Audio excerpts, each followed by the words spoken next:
Hi, Simon Murphy here, founder at mymortgagedeal.co.uk, and I'm here to help you buy, refinance or release equity from your UK property wherever you live worldwide. And in this episode we're going to look at an interesting question, and that is, as an expat, can I get a UK mortgage for a property to use myself but also to rent out when I'm not there?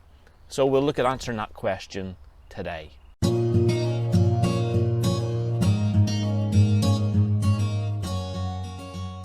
So that question we're going to look at: can I get a UK mortgage for a property to use myself and also to rent out when I'm not there, especially for those expats that are working overseas?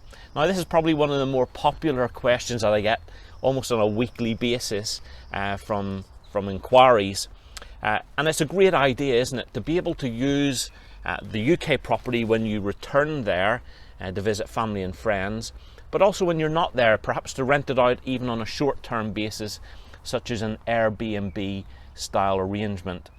Now, for most lenders in the UK, this poses a real problem. Well, why is that? Well, it's to do with how mortgages are classed.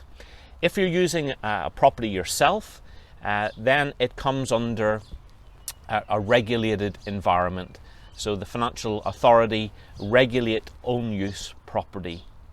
But if you're using a property to rent out, then it is not regulated, and so it's easier to facilitate in some respects. So where does this scenario fit in, where you want to use it yourself and also rent it out when you're not there?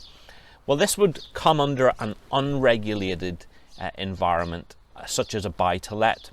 And many lenders have a problem with this because people sometimes can abuse this scenario. They say they're going to let it, but they actually use it more for themselves.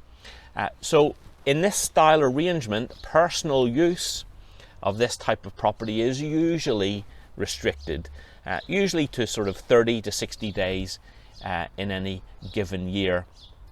But of course, lenders will find it hard to police even that sort of arrangement. So there are not many lenders in this space for a holiday let style arrangement. The good news is, at mymortgagedeal.co.uk, we have a number of specialist lenders that fit into that space. We have them on panel and can use them exclusively. We even have arrangements in place for those that are first-time buyers into the UK market and want to use it as a holiday let as well. Now, likely you're going to need to be earning a good level of income, perhaps 50,000 or more, and you'll also need to be in a region worldwide that is seen as a safe bet, in a way that is well regulated. So those are the sort of parameters that we're looking at when we're thinking about own use and short-term rent use, such as a holiday let style arrangement.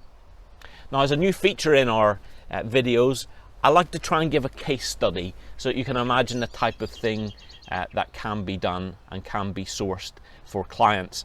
So we have a case study of an expat, a teacher in Hong Kong, and he wanted a property in the city centre area, such as Manchester. And he wanted to be able to use that to visit family and friends during term time. And of course, we know teachers get quite good holidays as well, don't they? So he wanted to use it for that style arrangement.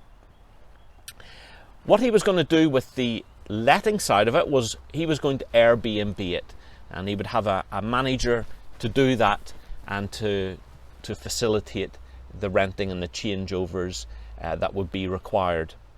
So we were able to secure a mortgage with a reputable UK lender as an expat to be able to use it himself throughout the year, but also to be able to do short-term lets via Airbnb. So I hope that gives you an idea and a flavour of the sort of things that we can source for expats worldwide.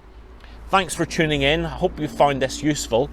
Please subscribe for further updates, and please subscribe for further updates. And it's always useful to the community if you pop your comments or questions below. Thanks for tuning in. See you on the next episode.